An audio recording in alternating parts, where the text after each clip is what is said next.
Telangana BC సమాజంలో అనిశ్చిత పరిస్థితులను సృష్టించేందుకు రాష్ట్ర ప్రభుత్వం కాంగ్రెస్ పార్టీ వారు అనుసరిస్తున్న ఈ అప్రజాస్వామిక వైఖరి బీసీలలో చీలికలు తెచ్చే విధంగా అంతర్గత కలహాలు జరిగేలా వ్యూహం పన్ని 40 లక్షలకు పైగా ఉన్న మున్నూరు కాపుల జనాభాను మరియు ఇతర బీసీ ఉపకులాల వారిని ఉద్దేశపూర్వకంగానే జనాభా సంఖ్యలో తక్కువ చేసి తప్పుడు లెక్కలు చూపి తద్వారా ముస్లింలకు ఇతర సామాజిక వర్గాలకు లాభం చేకూర్చి రాజకీయంగా ఆర్థికంగా సామాజికంగా బలంగా ఉన్న మున్నూరు కాపులను అస్థిరపరచాలనే ముందస్తు ప్రణాళికతోనే కాంగ్రెస్ పార్టీ ఈ విధంగా వ్యవహరించింది అనడంలో ఎటువంటి సందేహం లేదు. బీసీలకు 42% రిజర్వేషన్ ఇవ్వాలని చెప్పి కాంగ్రెస్ ప్రభుత్వానికి చిత్తశుద్ధి లేదు. వాళ్ళ బీసీల రిజర్వేషన్లకు కోత విధించబడతా ఉంది.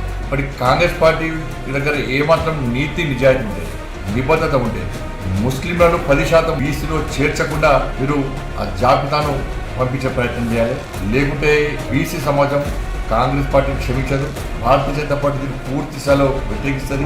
ఇటువంటి కాంగ్రెస్ పార్టీకి ప్రజలు రానున్న ఎమ్మెల్సీ ఎన్నికల్లో జీహెచ్ఎంసీ ఎన్నికల్లో బీసీలు బుద్ధి చెప్పడానికి సిద్ధంగా ఉన్నారు అనడంలో సందేహం లేదు.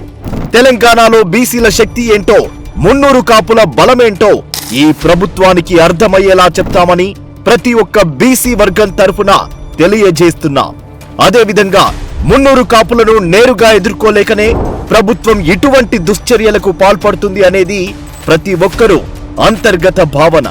గత ప్రభుత్వ వైఖరి మాదిరిగానే ఈ ప్రభుత్వం కూడా ఇలా వారికి అడ్డు అని భావించిన ప్రతి ఒక్క సామాజిక వర్గంపై కక్ష తీర్చుకునేందుకు ఇటువంటి కుట్రలకు కుతంత్రాలకు పాల్పడుతోంది.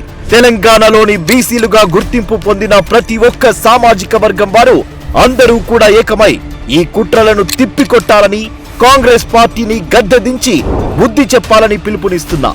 ఓ తెలంగాణ పోరాట యోధులారా, ఒకటై సాగుదాం, ఈ నిరంకుశ ప్రభుత్వాన్ని ఇంటికి పంపుదాం.